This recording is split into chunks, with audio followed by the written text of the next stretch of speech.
Section 3. According to Dennett, qualia don't explain. This dislike of red is not restricted to rhesus monkeys. Quote, all primates share these reactions, including human beings. If your factory workers are lounging too long in the restrooms, painting the walls of the restrooms red will solve that problem. Such visceral responses are not restricted to colors, of course. Most primates raised in captivity who have never seen a snake will make it unmistakably clear that they loathe snakes the moment they see one, and it is probable that the traditional human dislike of snakes has a biological source that explains the biblical source rather than the other way round, end quote.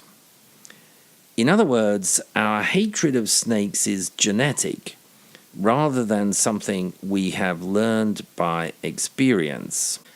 As part of his campaign to discredit qualia as independent phenomena, Dennett suggests two different explanations for the uneasiness most of us feel when we see a snake.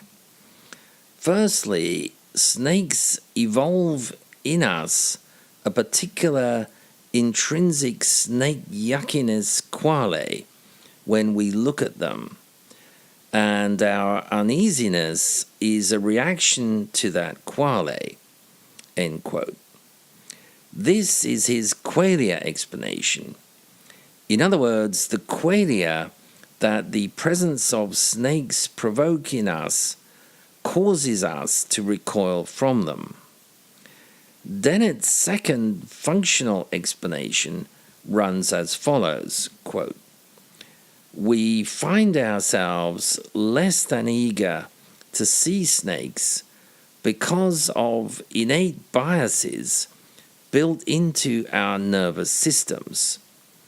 These favor the release of adrenaline, bring fight or flight routines online, end quote.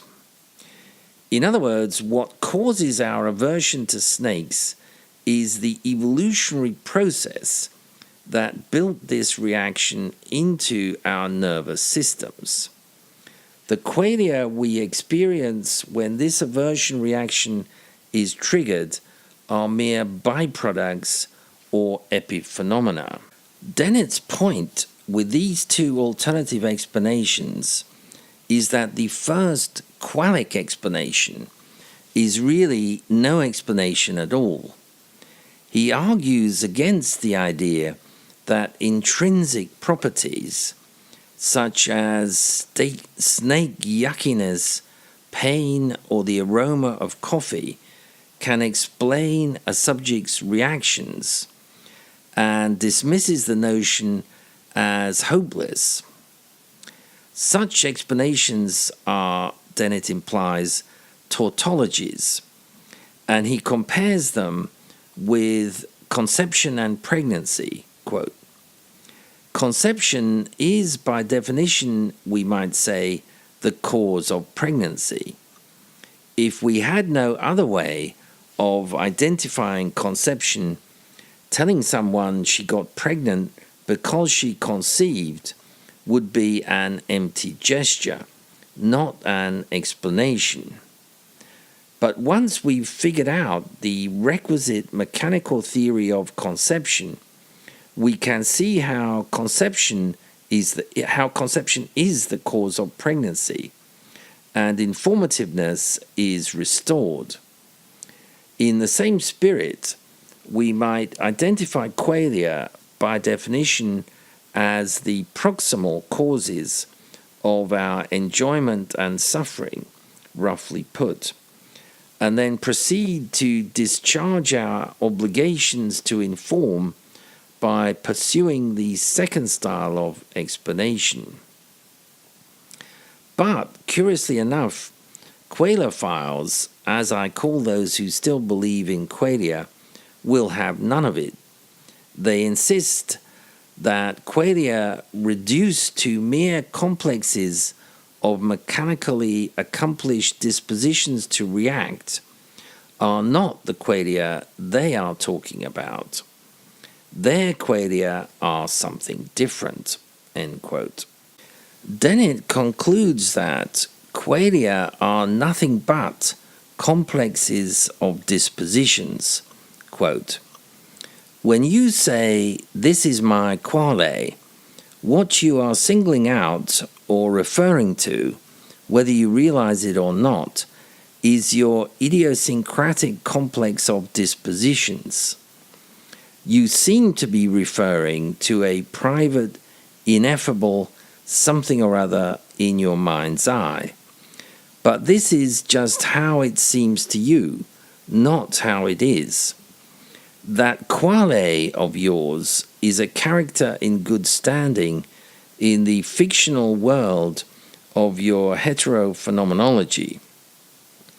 But what it turns out to be in the real world, in your brain, is just a complex of dispositions." End quote. Dennett uses the comparison of conception and pregnancy to illustrate that referring to a quale as an explanation for a subject's reaction is empty and meaningless, like telling a woman that she's pregnant because she's conceived, without further explanation. It is ironic that Dennett's recommendation for escaping this tautological emptiness is to, quote, "figure out the requisite mechanical theory of conception," end quote. This would then make conception an effective explanation of pregnancy. But why doesn't Dennett apply this procedure to the quale reaction relation?